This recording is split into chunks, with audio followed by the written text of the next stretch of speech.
எல்லாருமே நம்ம ஒரு வேர்டு படிச்சிருப்போம் டெக்னிக்கலா, ஃபேக்டர் ஆஃப் சேஃப்டி படிச்சிருக்கிறோமா? ஃபேக்டர் ஆஃப் சேஃப்டி படிச்சிருக்கிறோமா? அப்படின்னு என்ன? Okay sir, working stress. ஆக்சுவலா ஃபேக்டர் ஆஃப் சேஃப்டி அப்படிங்கிறது வந்து yield stress by working stress. Yield stress by working stress இப்படின்னு எழுதுனா 2 மார்க் கொடுப்பாங்க நமக்கு, கரெக்டா? பட் ரியலா இண்டஸ்ட்ரியில இது எப்படி கனெக்ட் பண்ணுவாங்க அப்படின்னு கேட்டீங்கன்னா, ஈல்டு ஸ்ட்ரெஸ் அப்படிங்கிறது இந்த ப்ராடக்ட் உடைய இந்த மெட்டீரியல் இருக்கு இல்லையா, இந்த மெட்டீரியலுக்கு இவ்வளவு ஸ்ட்ரெஸ் இருக்கும், அதான் yield stress. Divided by working ஸ்ட்ரெஸ்னா நம்ம இந்த லோடெல்லாம் அப்ளை பண்ணி இது மேல ஏறி நின்று எவ்வளவு தூரம் ஸ்ட்ரெஸ் வருதுன்னு கண்டுபிடிக்கிறோம் இல்லையா. கண்டிப்பா அந்த ஈல்டு ஸ்ட்ரெஸ்ஸை விட ஒர்க்கிங் ஸ்ட்ரெஸ் வந்து கம்மியா தான் இருக்கணும், அதை விட கம்மியா இருக்கணும். அதுக்கு மேல போயிடுச்சுன்னா அது ஃபெயிலூர்னு அர்த்தம்.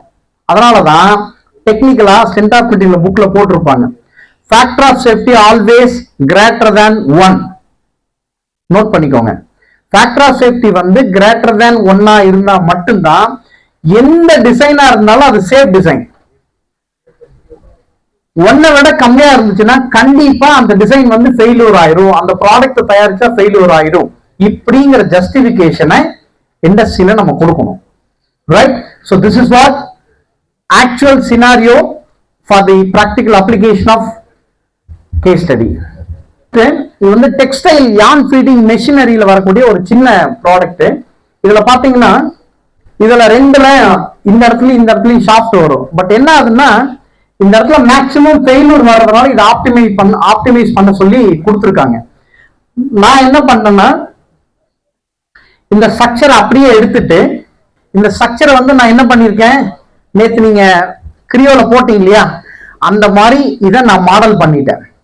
மாடல் பண்ணிட்டு அதுக்கப்புறம் அவங்க என்ன சொல்றாங்கன்னா, இந்த இடத்துல வந்து பிக்ஸ் பண்ணிருக்கு, இங்கதான் லோட் அப்ளை ஆகுது, இந்த இடத்துலதான் கிட்டத்தட்ட எவ்வளவு 250 kg 250 கிலோ லோடு வந்து இந்த இடத்துல ஆக்ட் ஆகுது.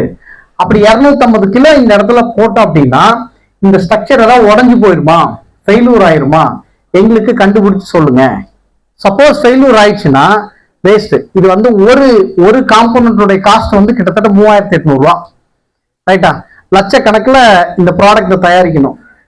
இப்போ ஒரு 10,000 ப்ராடக்ட் இதே மாதிரி நம்ம தயாரிச்சு வச்சிட்டோம்னு வச்சுக்கோ, உதாரணத்துக்கு 3800 ரூபா இன்ட்டு 10,000 டோட்டலா வேஸ்ட் ஆயிருமா? உடஞ்சிரும்ல.